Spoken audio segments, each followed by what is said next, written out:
Detective Jackie sat at her cluttered desk in the precinct, her eyes scanning through case files that had long been pushed to the side. The fluorescent lights flickered overhead, casting a sterile glow on the photographs and reports scattered about. Just as she was about to dive back into her work, the sharp trill of her cell phone sliced through the silence. She glanced at the caller ID and saw her sister name flash across the screen. A tight knot of anxiety formed in her stomach. It had been a while since they'd spoken, and Jackie hoped this call wasn't about their parents. With a deep breath, she answered. "Hello? Jackie, I just heard the news," her voice trembling with emotion. "Ryder's getting out of prison." Jackie's heart sank. Ryder Hawkins was the man responsible for the drug deal gone wrong that had left their parents dead when they were just teenagers. For years, Jackie had devoted her life to bringing justice to their family. The last thing she wanted was for her sister to take matters into her own hands. "I know, but you have to stay calm," Jackie replied, trying to maintain a composed tone. "We can handle this legally. He's been locked up for 10 years. He's paid his debt to society." "Paid his debt?" Her voice rose, filled with a mixture of anger and pain. "He killed them, Jackie. He doesn't deserve to breathe the same air as us. I want him dead." Jackie's heart raced. "No, I won't let you do this. Revenge isn't the answer. You think killing him will bring them back? It won't. It'll only make things worse for you, worse for us." There was a long pause, punctuated only by shaky breaths. Jackie could almost hear the internal battle her sister was fighting, the rage against the injustice of their parents' murder and the grief that had haunted them for years. "Ryder deserves to pay," she finally replied, her voice cracking. "I can't just let him walk away like nothing happened." Jackie felt a pang of sympathy for her sister.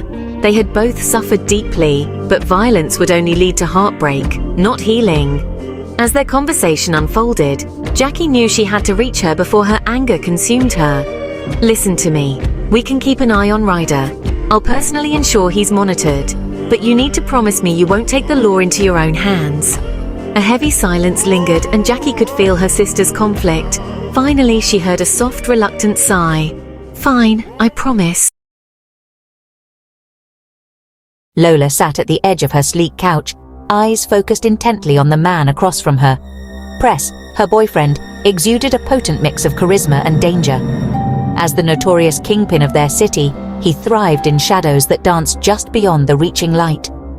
"Press," she began, her voice steady yet laced with urgency. "I've heard something that you need to know. There are whispers that Ryder is getting out of jail soon." She paused, gauging his reaction. Press raised his eyebrow, leaning back, crossing his arms, a contemplative expression overtaking his features. "I'm not worried about ghosts from the past, Lola. I built this empire. He won't take it from me." She glanced down at the screen, her heart skipping. It was a message from the current mayor, a figure she had always held in high regard. "Sorry," she said, distracted. "I need to check this." As she read the text, a wave of excitement washed over her. The mayor was recommending her to run for the vacant mayoral seat, praising her work with the One Heart Foundation, which she had poured her soul into. "It's the mayor," she said, her mind racing. "He wants me to run for mayor. He thinks I have what it takes." Press smiled. "We need to celebrate," said Press. "We also need to cover some old tracks," said Lola as they began to head to put their jackets on.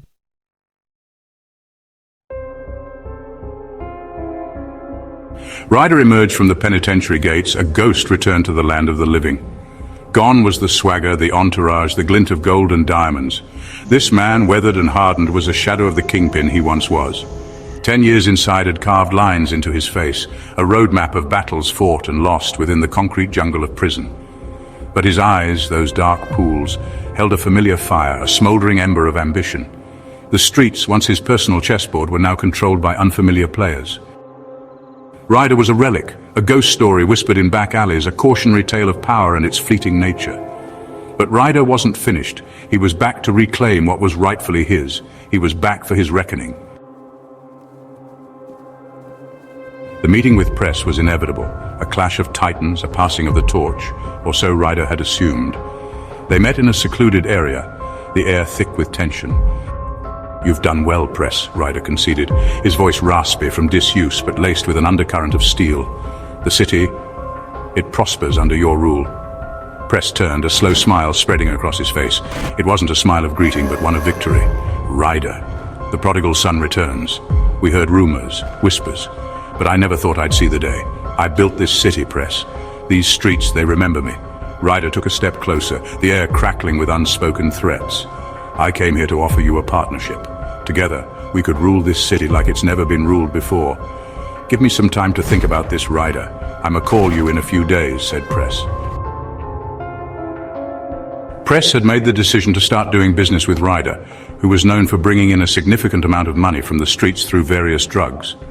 It was the first day back open since the infamous bathroom murder, and both Cody and Press were seated at the bar, discussing the potential partnership with Ryder.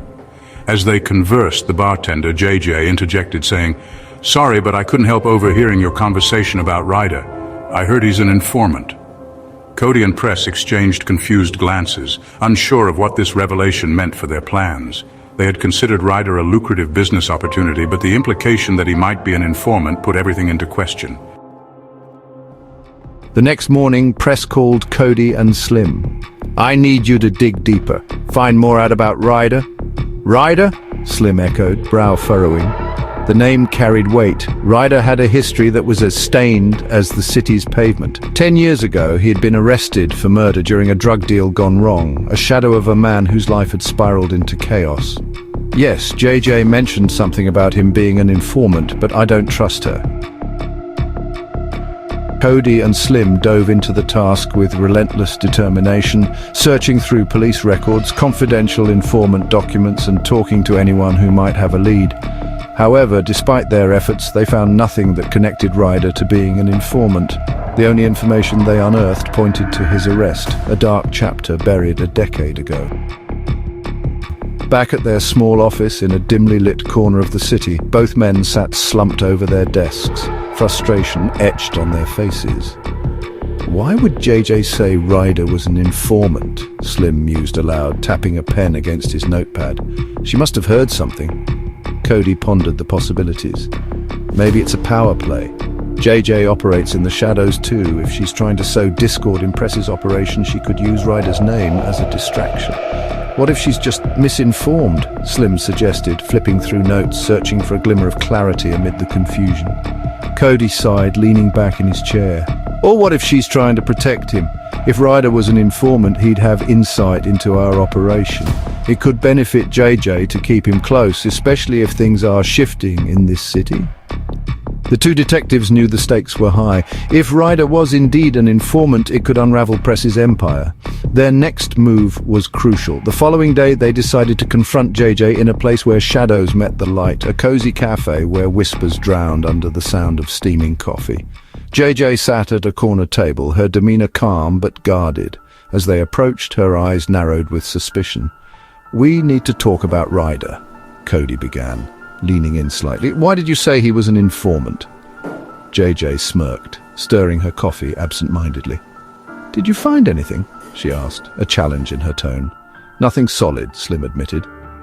"But you won't have much time before someone catches on to what you're doing. If Ryder is as innocent as you're leading us to believe, why play this game?" "Because every kingdom has its secrets, and every informant has their master," she replied cryptically, her voice barely above a whisper. "Ryder is not just a pawn, he's a player. But whose side he's on, that's where the true story lies." As they left the cafe, Cody's mind raced. JJ's words rang in his ears. Ryder's past was murky, and the truth was shrouded in layers of deception. Flipping through the file, their brows furrowed at the grim details. "Cody, look at this," Slim said, pointing to the page. "Check the last name of the victims." Cody leaned over, and as he scanned the lines, a cold chill ran down his spine. "Jackie," he murmured. "That's where I remember hearing her name." It was coming together as he was trying to connect his thoughts. The last names matched. With a confused look, Cody asked Slim, "So who is Jackie's sister?"